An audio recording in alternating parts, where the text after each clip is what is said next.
సుఖ దుఃఖాల గురించి చిన్న విషయం చెప్పుకుందామండి. అందరూ ఆనందాన్ని కోరుకుంటారు. దుఃఖాన్ని ఎవరు కోరుకుంటారు?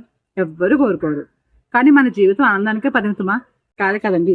ప్రతి మనిషి జీవితం ఒక పరీక్ష. ఆ పరీక్షలో ప్రతి ఒక్కరూ ఆనందాన్ని, సుఖాన్ని ఎదుర్కోవాల్సిందే. దానికే గీతాశాస్త్రంలో ఇలా తెలియజేయబడింది.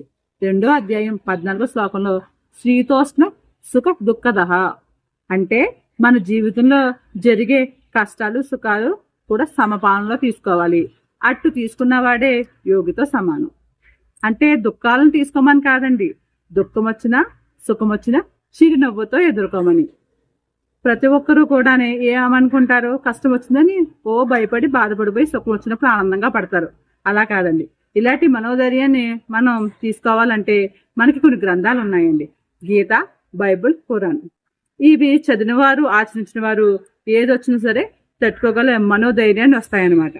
ఏదైనా సరే కష్టం వస్తే బాధపడుతుంటే మనం ఏం చేస్తాం? భయపడతాం, పక్కన భయపెడతాం.